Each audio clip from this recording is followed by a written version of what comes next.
YouTube, what is up?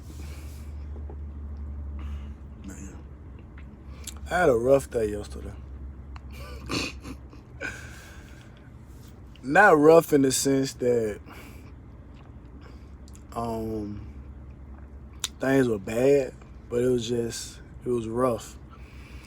Um I picked up a load. Like I told you, I was picking up a load in South Georgia. It was going up to Monterey, Tennessee. So me being just not really just paying attention. Monterey is a little town. You might well say it is in between Nashville and Knoxville. I don't know if it's the same distance, but it's close. It's like smack dab in the middle. So if someone was in Nashville and you were in Knoxville and they said, "Hey, let's meet um, middle ways," then Monterey, uh, Cookville, y'all would probably meet up there.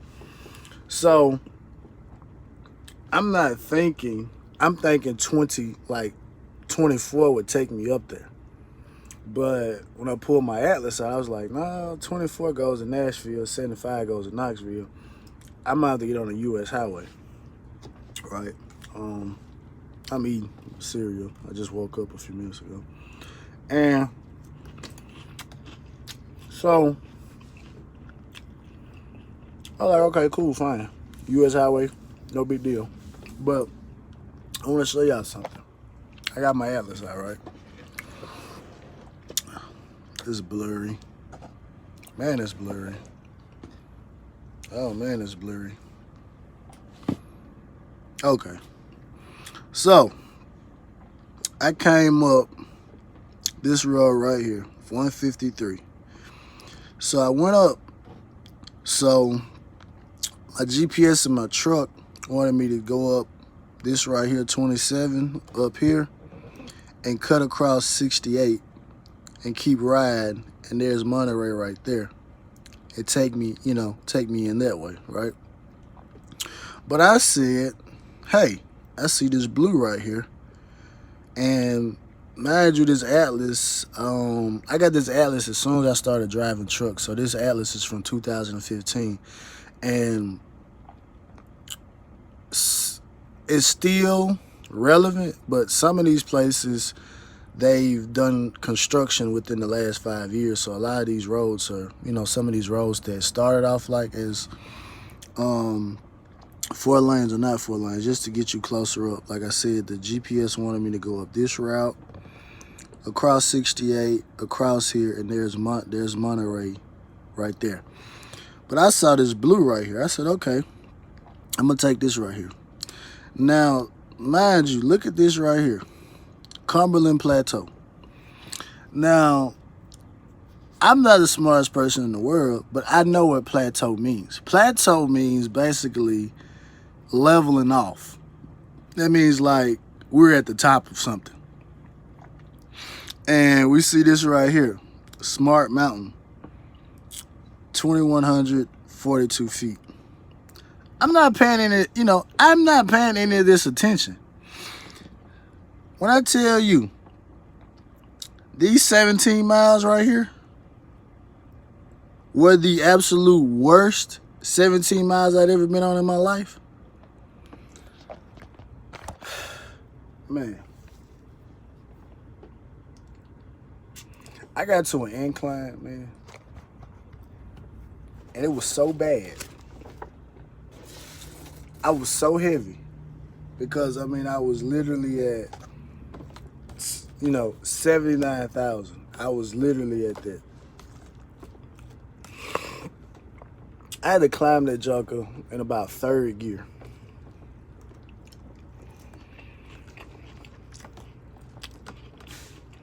Not for the whole 17 miles. It was about 8 good miles. I'm looking at my temperature. My temperature is up. I don't have a fan button in the truck. It clicks on automatically. And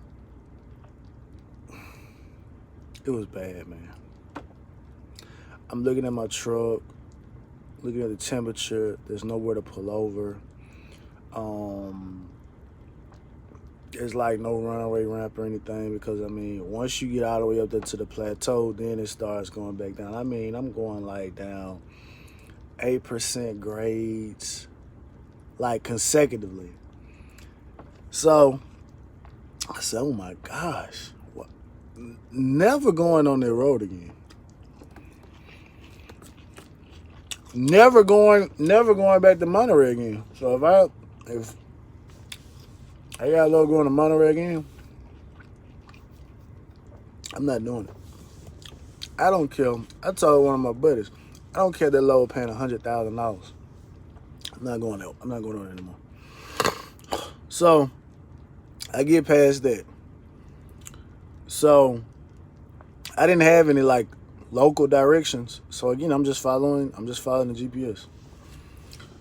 So the GPS is telling me I'm going to, now watch my finger.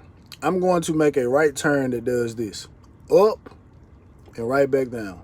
Up and right back down. I say nowhere in the world. Now I got my phone out too. And my phone is telling me to make a right turn probably about half a mile before that. But since I'm like literally in the like the boondocks, so to speak. Like I don't want to follow the phone because the phone I automatically gonna put you on a car route. So I bypassed that turn. I said, that turn looks a little shaky. I get to the turn, the truck GPS want me to get on. And literally, it is up and right back down. I said, ain't no way in the world. So I keep driving. I hit another hill. Gotta climb in the third gear. I said, oh my goodness. So luckily, I pull up to a little section where I can pull over, like, and literally get the whole truck off the road. It's big enough where I can turn around. I call. And I say,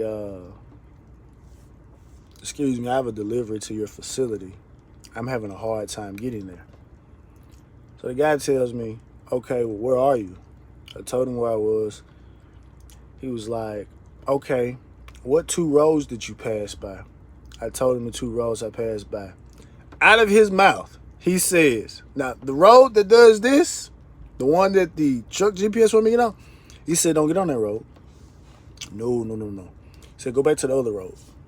I said, all right, cool. So I get turned around. Now, mind you, this is the bad thing about this, right? The road is going like this. It's like a U, and it drops down. So it's blind spots on both sides. And I'm like, I gotta hurry and get the truck backed up, right? Like, I don't have time to get out, put out no triangles or nothing like that. I mean, I gotta go. It's not much traffic out here. So I get turned around, get back to that road, the road that he tells me to get on. Another hill, 3rd gear, 4th gear climbing. I said, why? Like, why? So I get back there. I stop again. I call again. I say, hey, I'm right beside this big red shed right here. Do I make this right? He's like, yeah, make that right. Make that sharp right. And it was a sharp right. It wasn't this, but it was like, it was like that. So I look to the left, right? And to the left, which is running right in front of me, is the road that the truck GPS wanted me to get on because the 2 roads were running into each other. The sign says, sharp curves, no trucks. And I said, why in the world would the truck GPS tell me to go on a road that has sharp curves? Now, again, I don't have a Rand McNally or anything like that. I have my reason for not getting a Rand McNally or any of that particular stuff like that. I have a reason. I'm just working off my atlas, and if I get some local instructions in the GPS, boom, I'll do that. But I'm not doing it anymore. So he says you're gonna pass by a church, make the first right turn right past the church. He said you're gonna be looking like you're turning into like a building. So I get up to the first right past the church. I said it's like somebody's yard. But he said the first one. So I turn. I'm going back here. I'm like, man, I'm in somebody's yard. I said, it's like a dead end up here.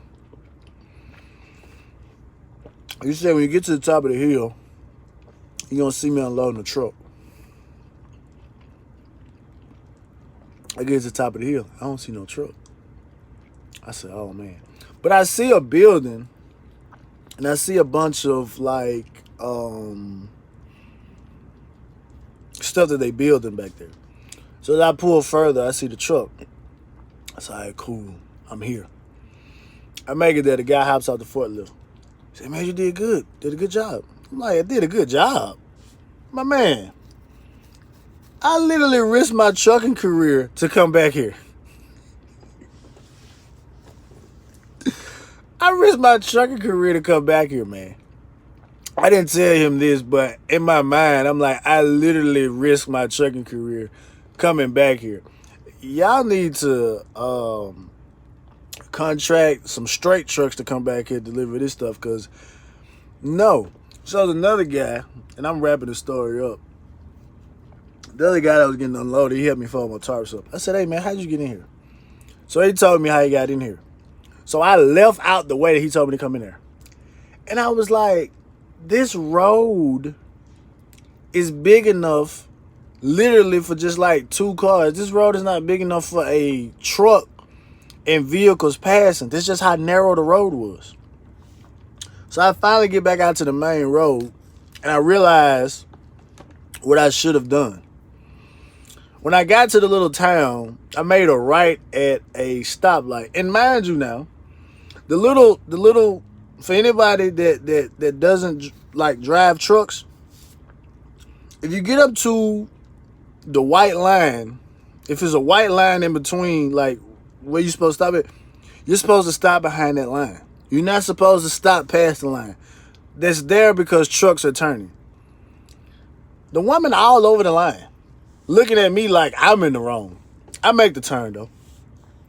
But I was supposed to make the right turn and just keep straight. But when I made the right turn, GPS wanted me to make an immediate left. But if I would have kept straight, went down the road probably about 5 or 6 miles, the road that I needed to be on the whole time, it would have been there. But I'm gonna be honest. I'm never going back over there again. I can't do it. I don't think I ever had anxiety a day in my life until yesterday. I'm not doing it. If any of y'all out there doing flatbed, and they tell y'all, hey, we got a load going to Monterey, don't do it. No, I ain't gonna say that. Because there's another place down the road, once I got back on that main highway, it wasn't bad to get to. But if they tell y'all, you say, okay, what's the address? They say something about Muddy Pond Road. Nah. It'll stay on the low board or whatever it's at. Ain't doing that. I like a trucking adventure just like the next person, but don't like that. But anyway, I finished eating my cereal, do my pre-trip, headed down to Alabama. Messed up thing, I didn't get a reset, so I got 11 hours and 17 minutes left. So I don't have no time tomorrow, so either I'm gonna pick up something today, and it's gonna go a pretty good distance or what, you know, for Monday, or I'm just gonna sit around tomorrow. But I'd probably rather go home since I'm gonna be so close to the house. But might not have enough time to make it home. But I don't have no time tomorrow. All I got is 11 hours. I don't get no time back until Friday. So since I don't get no time back to Friday, it don't really make any sense to, you know. But I don't know. Let's see what's going on. I hate that I ain't getting no reset, but the holiday threw me off. If it wasn't for the holiday, I probably more than likely we'll get some time back tomorrow, but I get 0 time back tomorrow. I don't get time back until Friday, so yeah. But I'll keep y'all posted, man. Be safe out there.